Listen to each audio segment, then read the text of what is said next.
Moto people, welcome back to another Motul Lounge. Today we have a special guest from Canadian Kawasaki Motors who will join us for a quick update on Team Green for 2021. But first we're going to go over to Mike Bell, who's going to give us an update on the Mini SBK and the O'Valley Cup Canada Series. Okay, thanks Tony. So it's May 31st and in Ontario we're still in the stay-at-home order stage. Step one, again, like we said last week, is about June 14th. But the good news is that CSBK has moved their round one to Calabogie on July 10th and 11th weekend. That's really good to get the season kicked off. However, that track doesn't have a mini track or a go-karting track for us to run the minis on. So the O'Valley Cup Canada by Euro Race and the Mini SBK presented by Motul are going to be starting in July. We just don't know the track yet, so stay tuned. Next week, hopefully we'll have that schedule worked out for you. So check out supersonicschool.com for more information. Back to you, Tony. Thanks, Mike. And we're going to have some more information for you next week, so stay tuned. Our guest today is Jacob Black, a three-season competitor at the CSBK Supersonic lightweight sport bike class, who holds the lap record at the Canadian Tire Motorsports Park. He's helped run the crew on the prestigious off-road event, Dakar. He's a father, and now he sits in the position of the marketing and brand strategist at Canadian Kawasaki Motors. Going up to the outside here, inside, outside block, looking for any way he can to get around Zook. Goes on the outside, tries to bring it in tight. What a great day. That was a good race. Welcome to the Motul Lounge, Jacob. Tony, thanks for having us. It's good to be with you, albeit 6 feet away from you. Before we get started into the Team Green for 2021, I think the audience would like to know a little bit more about your background and how you got started in motorcycles. Well, a lot of the way that a lot of people get started in motorcycles, my parents weren't very into them, but in my late teens I met a girl. She was into them. I became into them for that reason, and I never looked back. So she's long gone, but motorcycles have stuck around in my life. I think the audience would also like to know where you got that accent from. Well, originally I'm from Australia, so I came here in 2012 and yeah, love this country, but came up here in 2012 again for a girl. So they motivate all the decisions that aren't motivated by motorcycles. Seems to be a reoccurring theme with you. You've actually added a lot of excitement to the Canadian motorcycle racing scene, so we're glad to have you here in Canada. Thanks, I think that's a compliment. I mentioned in the intro that you hold the lap record at Mosport, well, we call it Canadian Tire Motorsport Park now, in the lightweight class, the Square CSBK series. And that's going to stick for a long time because now we're moving away from the DOT tire spec and we're going to the Dunlop slicks for 2021. So your record's going to hold for a long time. How does that make you feel? It's a little bit embarrassing, that one. I mean, why? Because I was in a double draft. There was two guys shoulder to shoulder in front of me and I just rode them all the way down the back straight. So.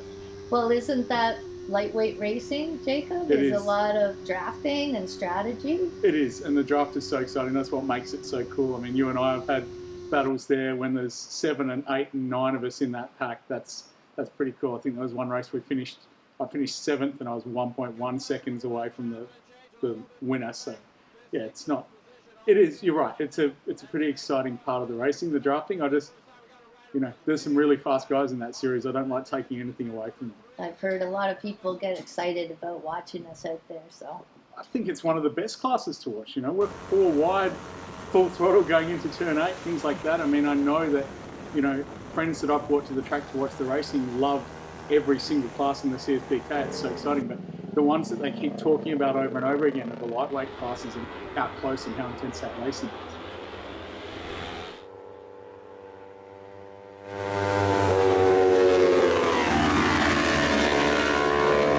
Can you explain to our audience a little bit about the 2021 program? Yeah, it's really exciting. Jordan is obviously back with us again. We've got him on a 2021 ZX-10R with the new aerodynamic aids and the bodywork and a lot of that World Superbike inspired technology that's come down towards that new edition of the ZX-10R. So you know, a lot of the lessons that Jonathan Ray learned, you know, in his massively successful World Superbike career and that team learned, have come down to that road bike, and now that road bike's being converted to racing spec by Jordan's team here. And, you know, we're excited to have him and on one of our products, you know, in his hunt for a 15th Canadian Superbike Championship, which is pretty exciting.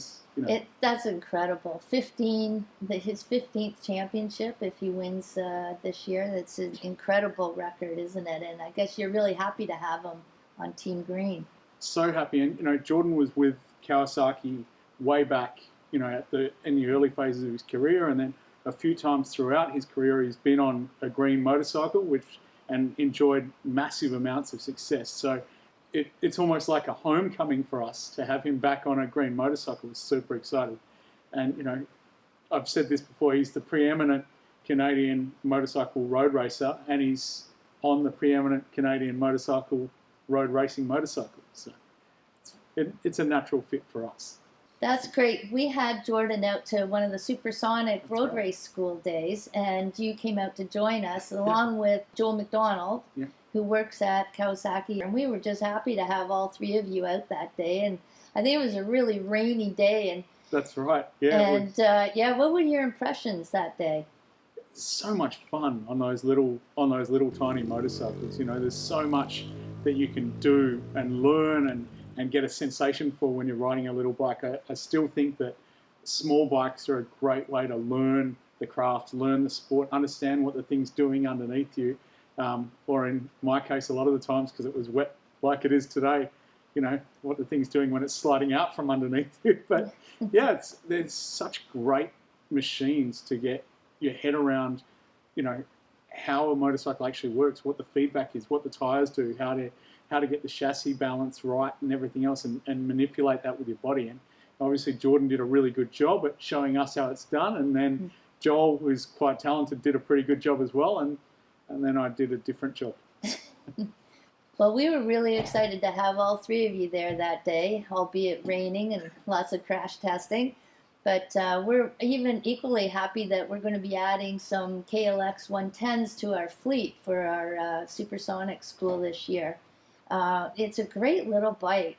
Oh, beautiful little bikes, and having a bike in that class and that it's that easy to ride with a manual clutch as well, and that right size so that you can use it on those smaller tracks and use it in that mini bike racing sort of situation, if you will. We thought it was really important to get involved. We think that what Supersonic Race School is doing with teaching kids and bringing people up through the sport and building that grassroots so we can actually feed in and have a healthier, stronger racing series going forward was something that was worth being a part of. And I'm pretty excited that we were able to shake a couple out and send them your way so that people can get an experience of that KLX 110 with the manual clutch and a proper racing motorcycle with little bike tires. Yeah, the manual clutch that you touched on is actually what is really going to fill a hole at our school, so we can do that progression with the kids and have them learn the manual clutch so they can move to the larger bikes. So it's a great fit. So we're excited to have some green amongst our fleet this year. Let the good times roll. Yeah, that's right. So thanks for joining us for another Motul Lounge, and we're happy to have our guest Jacob Black with us today, and hope that you join us again next week. Thanks, everyone. And sitting in pole position on the number 707 machine, the Australian rider Jacob Black. And that was the fastest lap of the race. Jacob Black moving all the way up in a third with a lap at 1:39.942, Frank. So Jacob Black is on the charts. Let's go to Frank Wood.